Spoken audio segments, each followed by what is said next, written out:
to welcome all of the 3rd, 4th, and 5th grade students who are in attendance today. We also want to welcome the parents and grandparents and friends and family that have come out to watch our competition. Our 1st and 2nd place winners will represent us at the district competition, and we will also select an alternate in case one of those 1st and 2nd place winners are not able to participate. So at this time, I'm just wanting to welcome you here. I'm going to turn it over to our assistant principal, Ms. Manning, so that she can do some further introductions.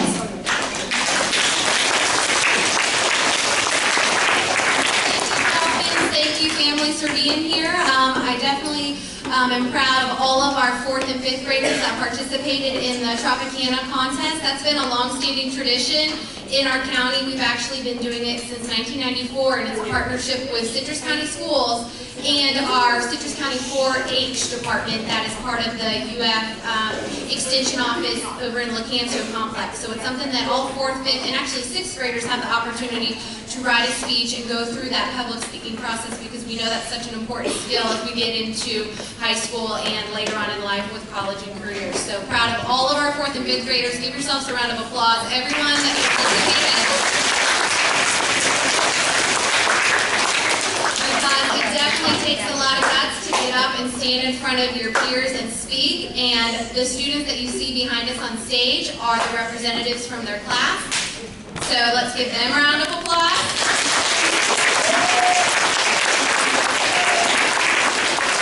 And so today you're going to hear from them, their speech topic, and it will be judged by 3 guest judges who are here today who would like to introduce, beginning with Mr. Crowley. Mr. Crowley currently is our district science TOSA, so he supports all of our schools with science curriculum, science professional development. He's in charge of the science fair. He also happens to be a proud parent of a dolphin and married to Mrs. Crowley, one of our teachers. So we appreciate his support here today, and when he first started teaching and was here at Homosassa Elementary, he went through the Tropicana process with his students as well. So appreciate his expertise with today's judging. Next we have Mrs. Howard.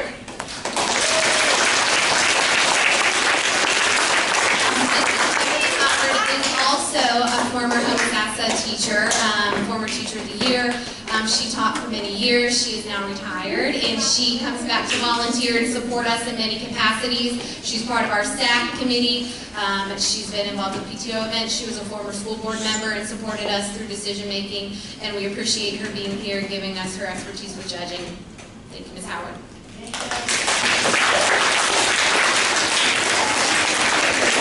And our third judge is Mrs. Beverly Tidwell. Mrs. Tidwell is our district math TOSA. She's in her 3rd year of that role. She had over 20 years in education at Crystal River High School. She is the daughter of an English teacher, so she's got a great background in speech writing skills, and she's also the sister of Mrs. Harrell. Fun fact. So we appreciate all of our judges for being here today and helping us determine who should go on to represent us at the district competition. And with that, last thing I'll say, Dolphins, you're already showing me that you're a great audience. Please continue to show that to our speakers throughout the next hour or so, because they've worked hard to share their information. We want to give them the respect. It's definitely okay to laugh. If they have a funny speech, you definitely can laugh. And then aside from that, you're listening, and at the end of each speech, you can show your appreciation by a round of applause. So thank you for demonstrating that.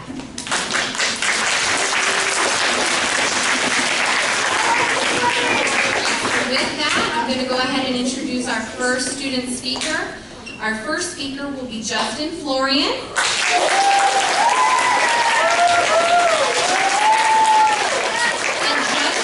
Speech topic is the RMS Titanic, and he said that he chose this because it was interesting to him.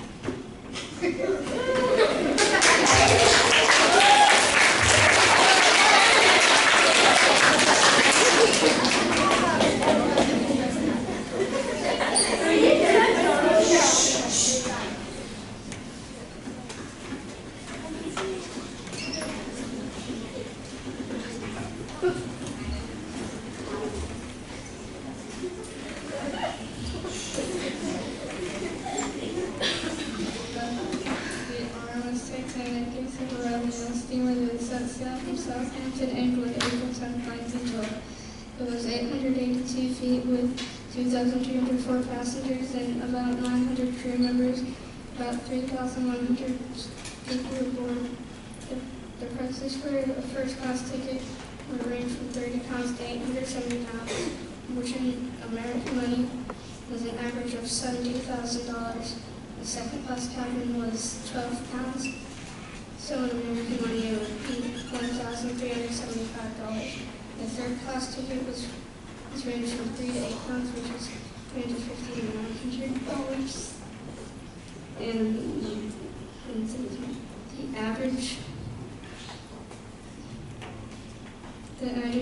price for a cruise ship ticket today for only 4 or 5 days is about $1,000. When the Titanic set sail on April 10, 1912, everyone thought the ship was unsinkable for its length when the voyage started. When the Titanic left for its maiden voyage from Southampton, then stops in France and then Queenstown, Ireland. Then the ship started steaming to New York. Later that night, on April 14, 1912, one of the spotters spotted an iceberg keeping the bell and ran to their bridge and steered the ship left. And they scraped to the side and woke everyone up because of the vibration. People came out of the rooms and the priest said that it was nothing. Shortly after, water was flooding to the boiler room. The crew was rushing out, jumping under the doors, some getting crushed, others drowning, and others escaped. The ship was expected not to sink, but the ship owner was wrong. Water was entering the cargo hold, which had a car and mail. The water rose and got to the hallway, and water entered the pool room and port. And then, a little later, it was flooding into the first-class staterooms. It was taking aft. Shortly after, the stern was raising high. Then it split in half. The weight of the engine caused the deck to crack and split. 1,503 died and 706 survived.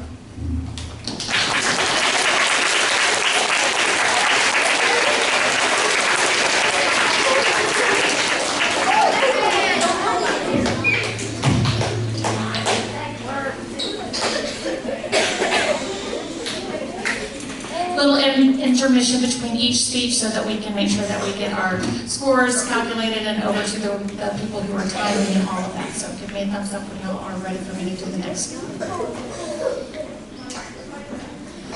Not the students, the people keeping the time. Thank you.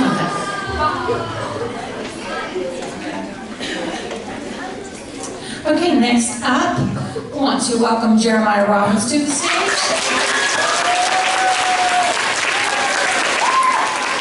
Jeremiah has a speech about elephants, and he picked this topic because elephants are his favorite animal.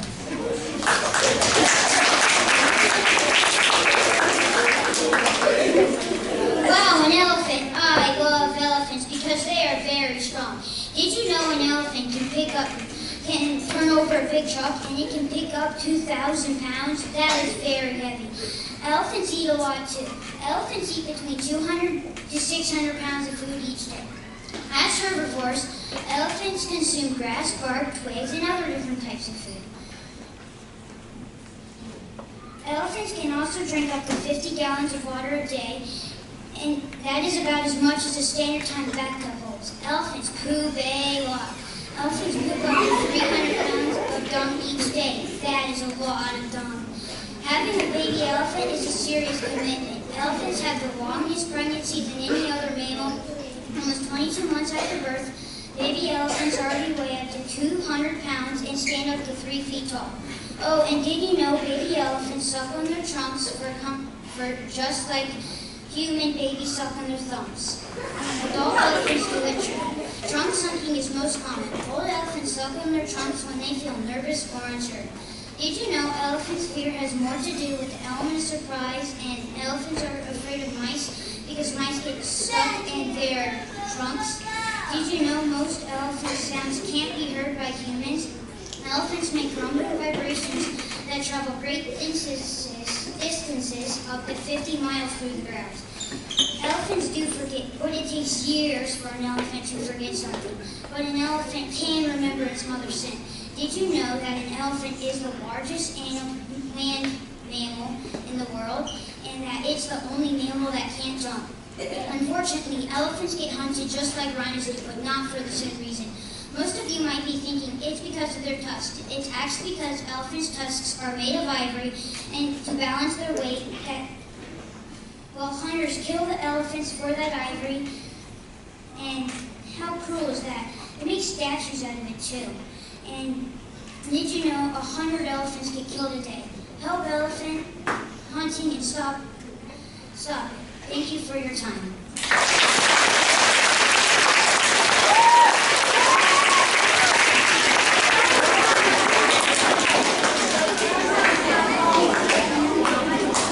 Thank you, Jeremiah, for that informative speech. Ms. Harrell and I both commented that we learned a lot about elephants because of that, so thank you. Next up, we have Gage Mayfield.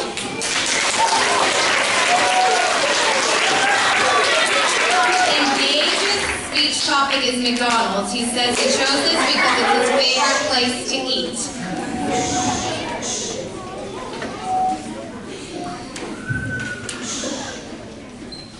McDonald's is a very popular place to eat. It was founded in 1940 by Richard and Maurice McDonald in San Bernardino, California.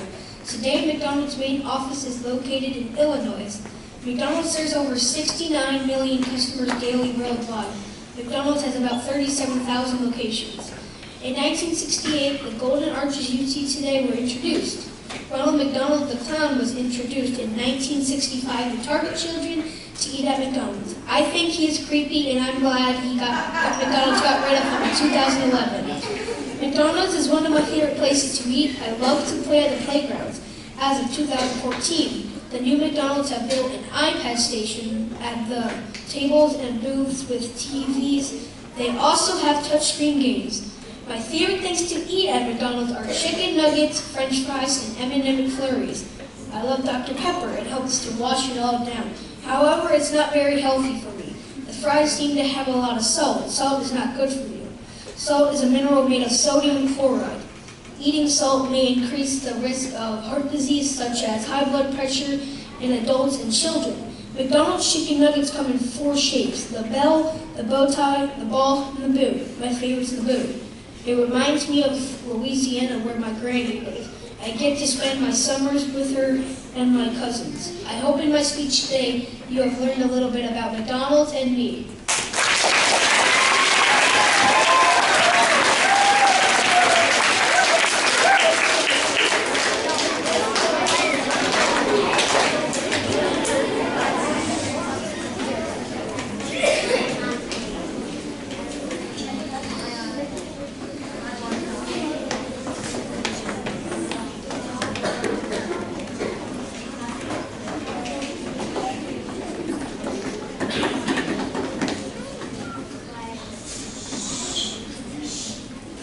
Okay, next I want to welcome, definitely thank you, Gage, for that information about McDonald's. You also taught me something new.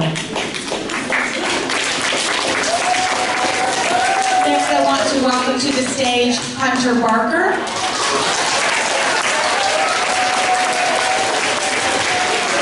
Hunter's speech is titled Man of Steel, and he said he chose this speech because he was inspired by his dad.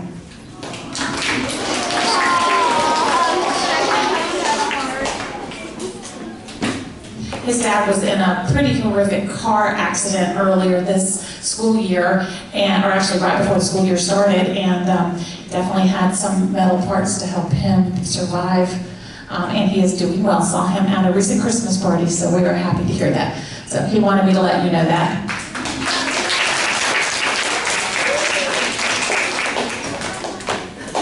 Imagine waking up at 3 a.m. to hear through tearful eyes, Daddy's gotten into a car crash. Get up and get your clothes on. 2 years later, same thing. This is by far the most terrifying and devastating thing that has happened to me. I wish these 2 dates never happened.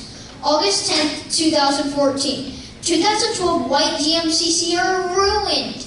My dad slammed his truck into the back of a semi-truck on the Suncoast Parkway. He was in the hospital for 1 day with a broken left arm and crushed right heel. He was given a cast for both his arm and leg. When he was released from the cast on his foot, he got the boot. Not kicked out of the house, but a walking boot. At first, he could only put 25% of his weight on it. Every 2 weeks, he could put 25% more weight on his foot as he learned to walk again. Then, when he finally got better, he got a new truck, which honestly, I don't think he should have gotten another truck. Approximately 28 weeks ago on June 4th, 2017, my dad was in a second life-changing car crash, which was honestly worse. When he got in the car crash, we had to go to a friend's house. At 4 a.m., we got donuts for breakfast, and Mimi drove up to take us to our house. She stayed the night with us while we waited to hear news about Dad. That night, I didn't get a lot of sleep. When we got the news of his injuries, we learned he had a broken neck, back, and 2 broken legs.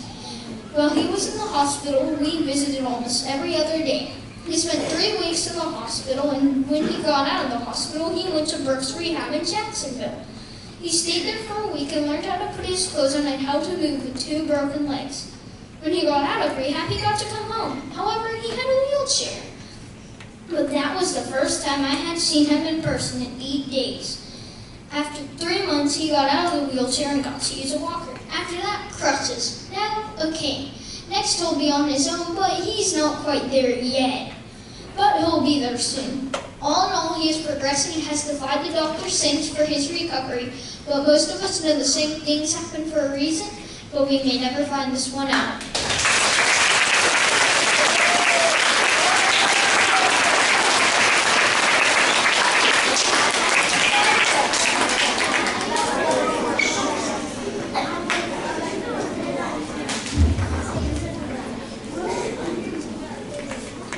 Thank you, Hunter, for sharing a little bit about your family, and that's a nice message at the end to think of in challenging times. Next up, we have Victoria Bell, and her speech is titled. Next up, we have Victoria Bell, and her speech is titled "My Dog Shandy."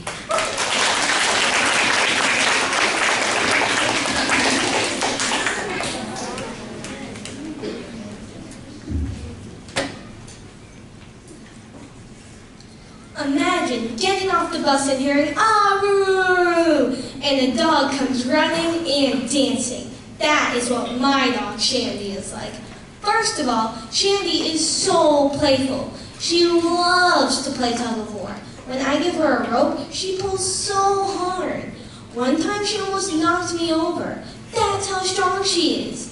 And not only that, she's a really small dog. So that's incredible for a small dog. Oh, and Shandy is also so cute. She usually goes underneath my blanket and keeps me warm all night. It's adorable. One time she made her own bed out of pillows and blankets, and sometimes she sleeps on it all night. It's so cute.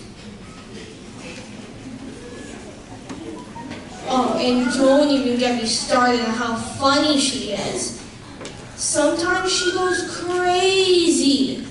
One time she ran around the whole house just because she had a bath. Oh, and sometimes she thinks she's a ferocious beast. This is how she acts. "Arr, I'm Shandy, I'm a ferocious beast. Arr!" She even goes flying off the deck. She looks like a super dog or something. One time she tried to bring a stick in the house. You can imagine how that ended. The stick ended up getting stuck in the door and she couldn't come through. It was hilarious. And we also got her from the pound. She had puppies and everyone wanted her puppies, but no one wanted her. When we got her, she already knew how to sit, stay, come, and dance. I mean, who would just train a dog and dump them because they were having puppies? In conclusion, I think my dog Shandy is a really good dog. Oh, and also, she's going to become my mom's service dog. How cool is that?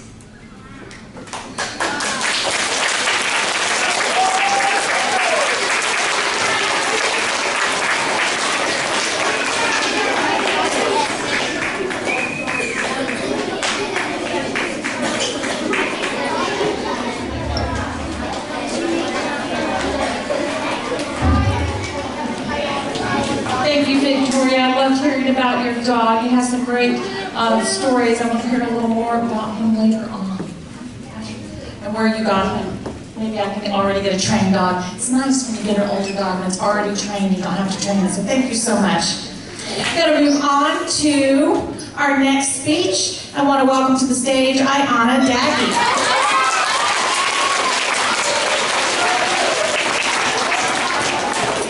Ayana has written a speech about Santa Claus is coming to town. She chose this speech topic because she thought of it because we're so close to Christmas right now. It's the topic on her mind, and that is why she has written this speech.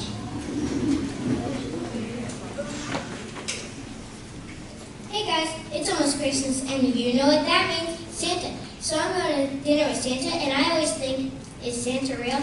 My mom and dad say, oh yeah, Santa's real. So I don't believe them, but I look up pictures of this Santa Claus guy, and it shows Santa in front of the moon.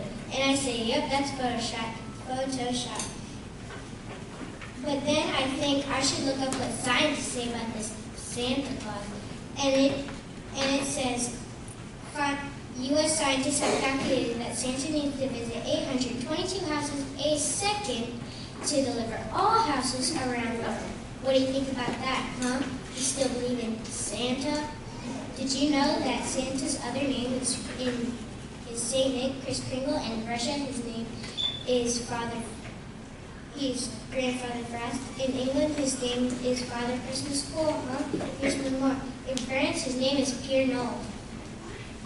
Guess what? Did you know that Santa's reindeer are all female? Male reindeer lose their antlers, which female reindeer keep their antlers for Christmas. Did you know that Santa's half Italian, cannot dribble to his left, wears beard extensions, can sing the entire Sweeney Todd score, is lactose intolerant, so that just means he can't eat your cookies and drink milk. Was once a seminary student, and in the 70s, he toured with a disco group.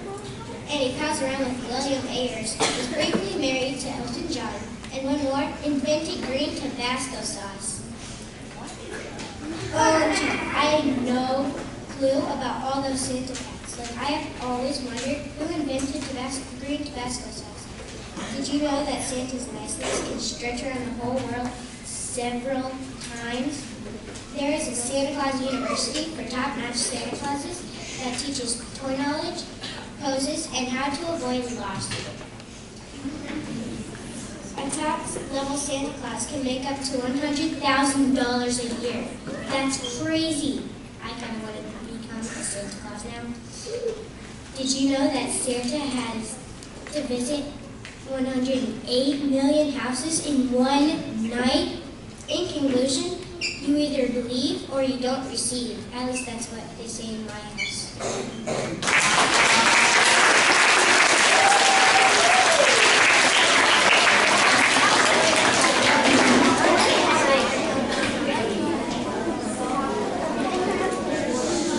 Thank you, Ayana. That speech was fitting with all of our beautiful Christmas decorations that are up for our chorus performance next week. Up next, we have Elena Guerrera.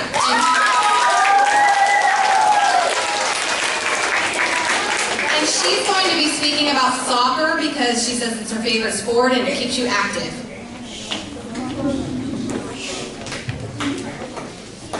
Hello, my name is Elena, and my question for you is this. Have you ever wondered what the best sport in the world is?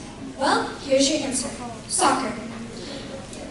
A beloved sport all around with arguments about who created this wonderful sport. No wonder it's the most admired. As you all should know, the best is a very hard culture. Well, all I've been telling you is how how wonderful soccer is. So time for some facts. This may sound insane, but the highest score ever was 149-0. I mean, is this a team of aliens? Especially since the other team was scoring for their opponent.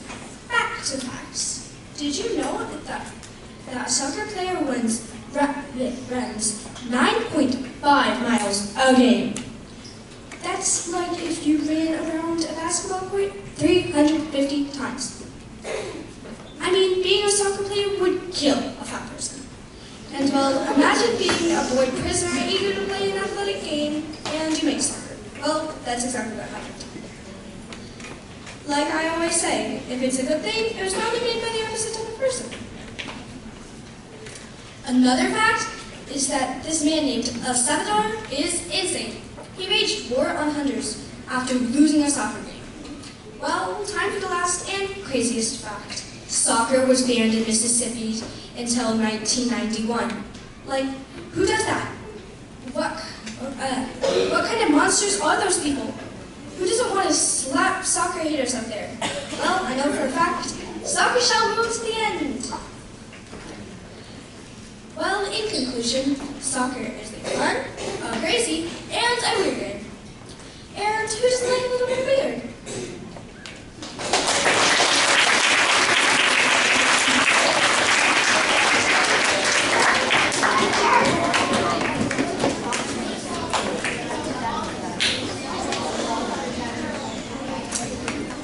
Okay, thank you, Elena.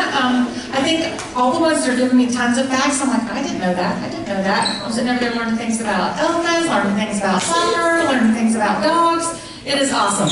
So we are going to move on. Our next presenter, or what's called the stage, Gavin Paloris.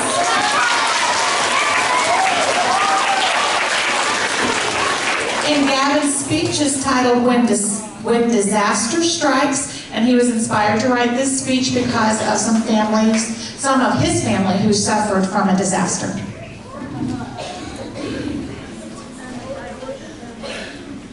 Picture this. You're in your house watching TV. When you turn on the news, you see breaking news. Puerto Rico braces for Hurricane Irma as it nears the island as a Category 5. It was declared a state of emergency. Could you imagine that? Witnessing a Category 5? And worse yet, having family that lives there. You can hear a pin drop as we were all quiet hearing the devastating news. My mom immediately called her sisters and cousins in panic, begging them to come to Florida. They chose to ride up the storm and prepared as much as they could. As the storm roared through Puerto Rico, all we could do was pace around the house and wait for a text message. When Irma arrived, it caused massive destruction, including flooding and powerful winds, knocking down power lines and cutting all forms of communication. As if that wasn't hard enough for our family and Puerto Rico, 2 weeks after Irma comes another Category 5 hurricane named Maria. The Hurricane Center warned that this can be potentially a catastrophic hurricane. In other words, disaster. It made a direct hit, lashing the island with wind and rain for longer than 30 hours. It was as if a 50 to 60 mile wide tornado raged across Puerto Rico like a buzzsaw. This was the toughest thing Puerto Rico has ever faced. Think about it. No power for months, low food supply, and flooding and devastation everywhere. And the worst part was not knowing if your family survived. Minutes turned to hours, hours turned into days, and days turned into weeks of not knowing or hearing my family until we finally got the call that we've been waiting for. Tears of joy went through all of us. What a relief. They're alive. But they lost everything, and we couldn't just sit there and do nothing. My parents are some of the most hardest working and loving human beings I am blessed to have. They work many hours gathering food, water, and clothes with the help and support of our community. We hosted a Pay for a Purpose event in our studio with 100% of the money going to the United of Puerto Rico. My parents joined forces with the Domino Club and Homosassa Elementary and filled up hundreds of boxes and loaded many pallets of water onto a huge truck. In a matter of moments, the truck was en route. That made all sweat, long hours, and no sleep very much worth it. We may not have helped the whole island, but we helped a handful. We fulfilled our purpose to help others in need.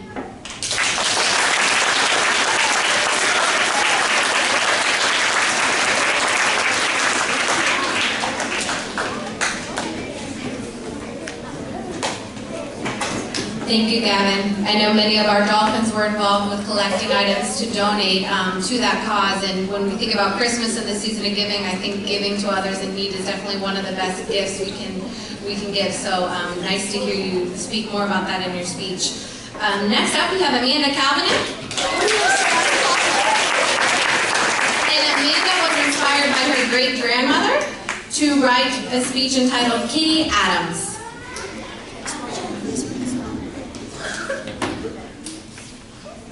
Raise your hand if you have a famous person in your family. I do. Her name is Kitty Adams. I'm going to tell you 3 main things you should know about her and why she's special to me. Imagine being born in 1935 and getting raised in Greenville, South Carolina by the name of Minnie Skelton, having 7 younger siblings and an Irish mother and a Cherokee father. Every kid knows that one little sibling is enough. According to Minnie, she said she grew up with her grandmother because she didn't get along with her stepfather. My second thing is why she became a wrestler. She said in her first marriage, her husband didn't support her and her 2 children. She felt she needed to find a career to take care of her and her family. Then one night, she opened her big mouth and got challenged to a fight by her best friend, the fabulous Moolah. That night, she needed to train. So she went to wrestling school, but guess what? The fabulous Moolah was the teacher, but she trained her anyway. Sadly, she lost the fight against her best friend. After that, she wanted to do more wrestling. She worked very hard and turned pro at 20. She won 34 matches and lost 28. But sadly, she retired in 1973 because she wanted other girl wrestlers to have a chance. My third thing is how she is now. She is my great-grandmother and lives a normal, happy life in Crystal River, Florida. This makes people think that she does everything a great-grandmother does, like does dishes, laundry, and goes grocery shopping. I'm just happy to have her as a great-grandmother. In conclusion, she is a fantastic role model for every kid.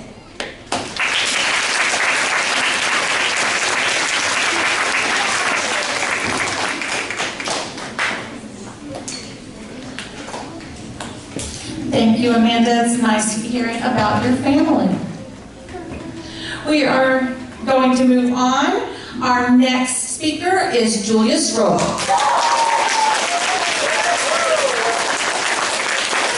Julia is going to be presenting a speech called Puppy Care because puppies are her favorite animal. If you just got a brand new puppy and keeps tasting your shoes, listen close and I'll tell you tips on having a responsible, healthy puppy. First, you need to keep watch because your puppy could be chewing your shoes or even jumping a fence. So I recommend getting a taller fence or getting a collar. If your puppy chews on your shoes, make sure to keep your shoes in a room or in a closet. Next, make sure your puppy gets the right nutrition in their dog food. The dog food Taste of the Wild is a great dog food to keep your puppy healthy and strong. Lastly, to keep your dog exercised, to achieve that, just go on a walk every day. You will also get exercise as well. I have a puppy myself, and her name is Trigger, and she's a handful. I wrote this speech just for you so you can have a happy, healthy puppy. I hope this speech helped you train your puppy or even encourage you to get one. But if you get a smaller puppy like Shih Tzu, then you don't have to worry about jumping fences or jumping on you. But both smaller and bigger puppies still need to be respectful to their owners. I almost forgot. Make sure to get a backyard at least a half an acre long. The smartest dog breed out there is the Border Collie. It's energetic, affectionate, and of course smart. Great Danes are one of the biggest dog breeds. They live 6 to 8 years. But they are very, very active. My puppy runs around all over my backyard 24/7. She's very sweet though, so she is the best puppy I've ever had. Actually, my only. I recommend getting a bigger puppy because they're hard to work with, but they're like big babies. I also have a pit bull mix, and he's the baby of the family. So is my puppy. To finish off this speech, I would like to say, dogs rule. Dogs are sweet, loving animals. So next time you want to get a pet, definitely get a dog. I could write about how great they are all day, but I have other things to do, and I don't want to brag because some people think cats are perfect. So that's the end. I hope it helped you. It could be dog changing, so enjoy the good dog moments you have with them. Bye.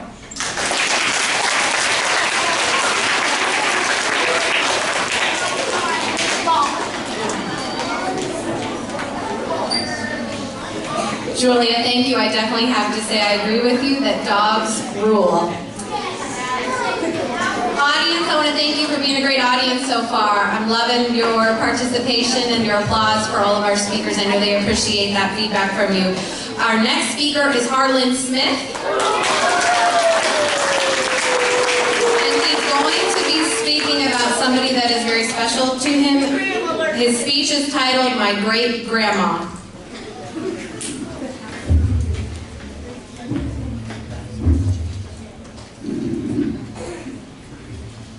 By the time I was 6, I'd gone to Christmas High Mass, eaten Chick-fil-A for the first time, worn 2 tuxedos, and met someone who would be with me forever. That person is my great-grandmother, Annie Mae Peterson. I called her Nanny. Nanny was born in 1918. That's before TV, women's votes, or the Great Depression. She was about my age when the Great Depression started. When she was in 8th grade, she dropped out of school and went to work at the Shrimp Docks in Thunderbolt, Georgia. Plus, she met her husband, Joe Peterson, there. And the couple, she got married with Joe Peterson, and then the couple had 5 kids. On top of their kids, Nanny raised so many other kids that my grandmother said that there was always 2 or 3 cousins living with them.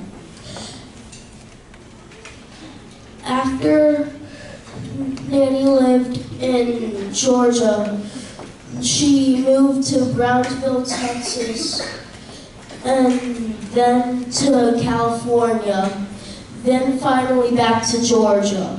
That's where I had a chance to meet her. The first time I met her, I was just a baby, and my mom said that I cried the whole time, and Nanny threatened to give me away to the flea market. By the time I was 4, she was 94 and a very good storyteller.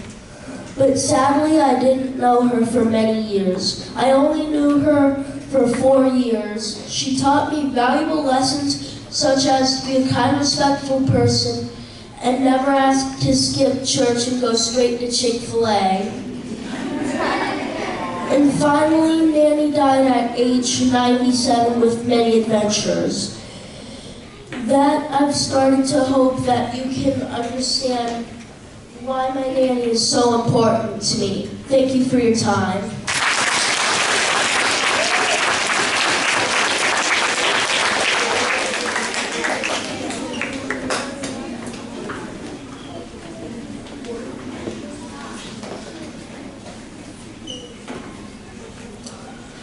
Thank you, Harlan.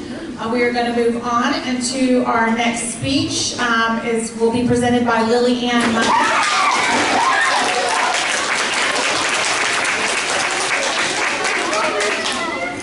Lily was inspired to write her speech because of her grandpa being in the Army, and her speech is titled Being a Good Citizen.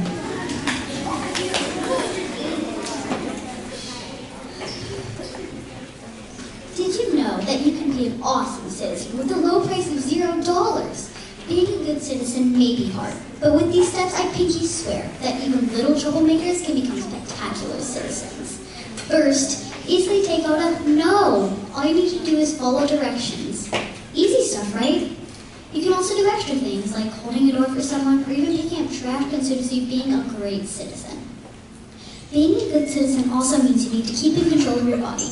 Also, build someone up, not take them down. What I mean is be nice to others, not bullying others. Another way of being a good citizen is complimenting everyone. It makes you feel good and them feel good. And maybe if you see someone having trouble, ask if you can help. But the main way of being a good citizen is being respectful to anyone, especially teachers, nurses, doctors, and even classmates.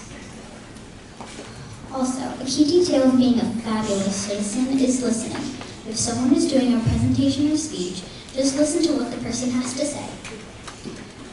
Another tip, what I mean by bring up, not take down, is don't be rude and say, you suck. Just don't. It's very mean.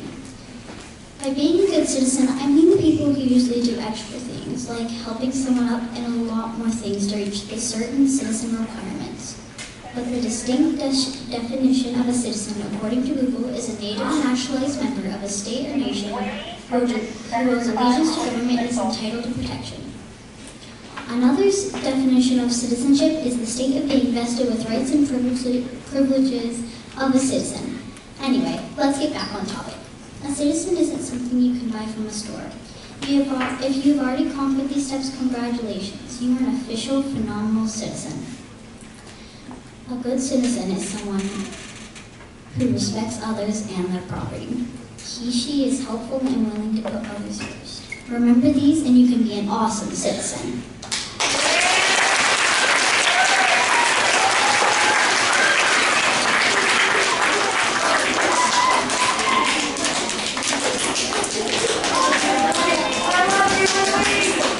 Thank you, Lillian. I think you had a great topic with lots of good ideas on how we can practice being good citizens.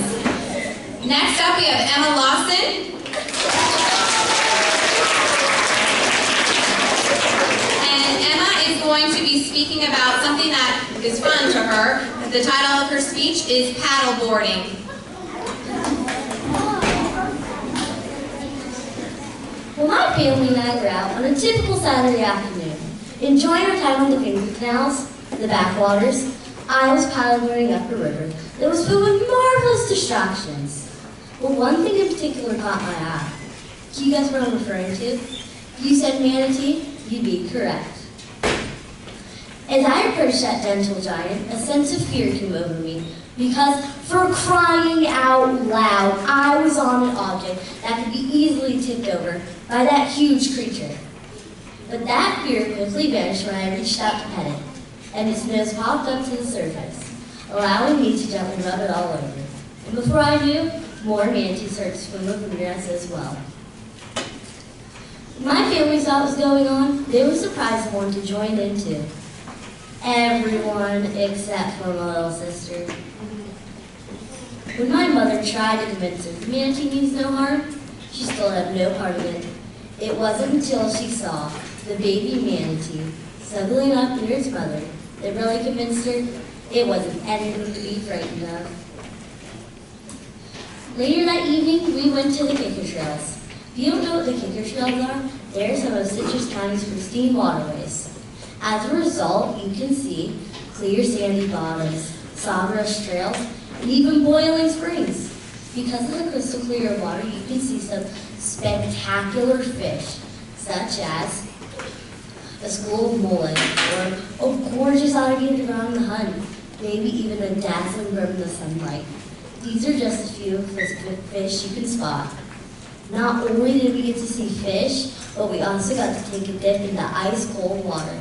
And boy, that felt good after a long, hot day. In conclusion, paddleboarding can offer some awesome experiences. So if you haven't tried paddleboarding, then you definitely should.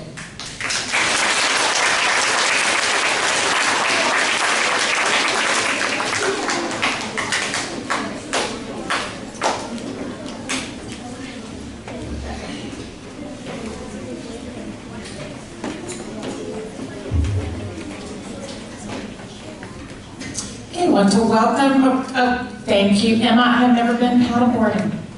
Can you teach me how to do it? Okay, good, thank you. All right, we want to welcome to the stage Michaela Pritt.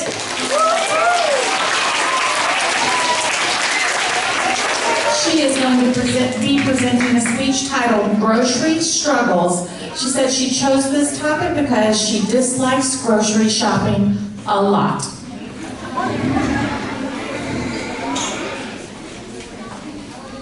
You worked hard all week long.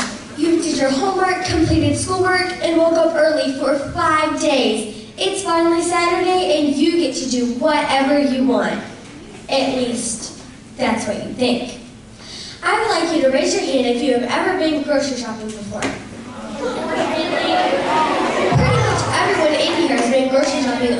once in their life, it has got to be the most boring task ever.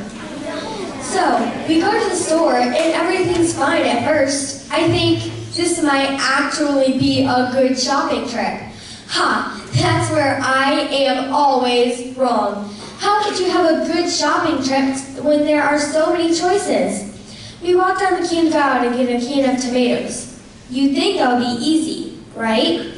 Not when there are 50 different kinds of tomatoes.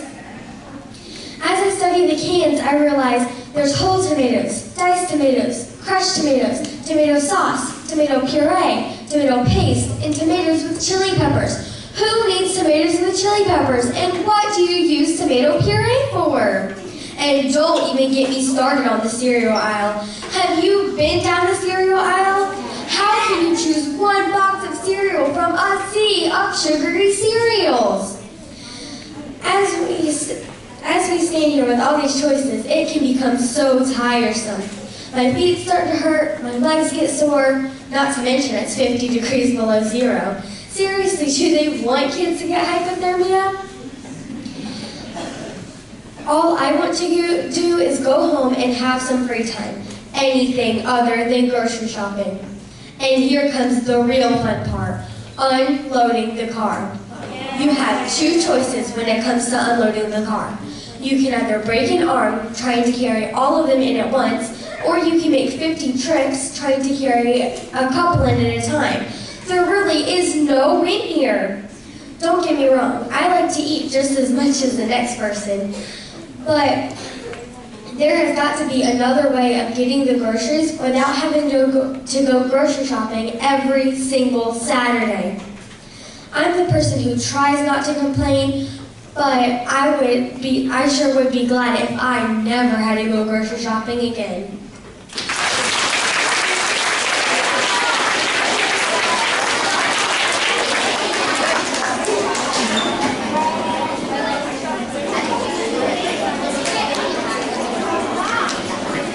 Thank you, Michaela. I would say that grocery shopping is not one of my favorite things to do, especially on the weekend. Our last speaker is David Hill.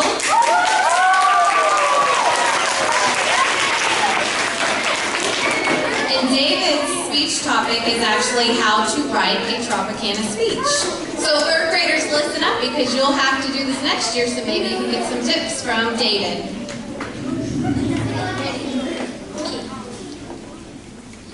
Have you ever wondered how to write a Tropicana speech? Maybe to persuade someone to do something. I'll teach you how to write one.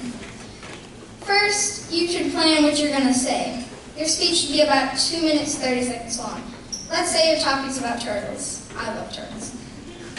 First, you could, one fact is that they use their shells as mobile homes. You could talk about that, a little about that in your speech. You need an introduction, a body paragraph, and a conclusion. You can start the introduction like, do you know how turtles use their shells? Then talk about that. After that, you need to start your body. This is where you get to talk about the facts about the turtles. You can talk about if you have a turtle, or seen a turtle, or seen someone doing something with a turtle. Then you could explain some features about the turtles. To help remind you about what you're going to talk about, you can use index cards. This is a great way to remind you about what you're going to say. Number them in order so that you don't get them mixed up or drop them. Like, you never want that to happen, like never, never, ever, not once in a while. You get that? Right? Yeah. Index cards help a lot. After that, you need a conclusion. This is where you wrap up the speech and end it. It's a good place to say something like, I hope you know some facts about turtles now. That's a great ending. So, you know how to write a speech, and I'll see you later. But probably not, because, yeah.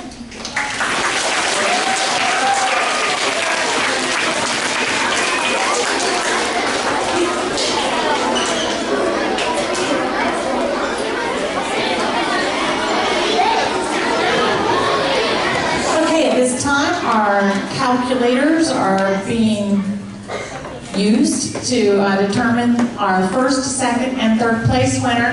It is hard. It is a hard job. I'm sure our judges had a very hard time giving the points for the different topics when you have such great speeches presented. So out of our 15 contestants, only 3 will place. But remember, every single one of you that did a Tropicana speech that presented in your class, you've earned a certificate for that. If you raise your hand if y'all already received that. Did y'all receive your certificate? Perfect. So they've already received their certificates for completing that process. And then this level is just choosing the best 3 from the school to represent us at the district competition, with the third place being the alternate in case first and second can't. So I see calculators still going over there, so it'll be just a minute.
Excited to make this announcement.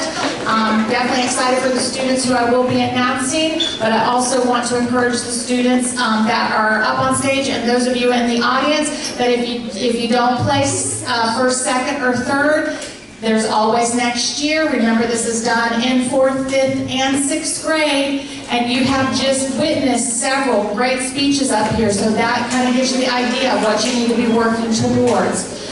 So, without further ado, in 3rd place, Emma Lawson.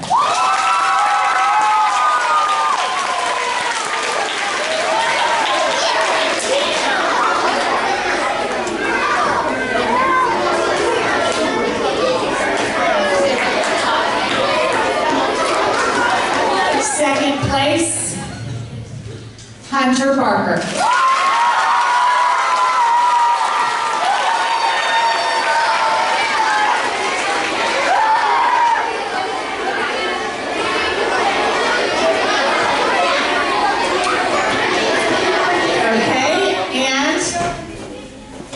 In 1st place, Gavin Pelor.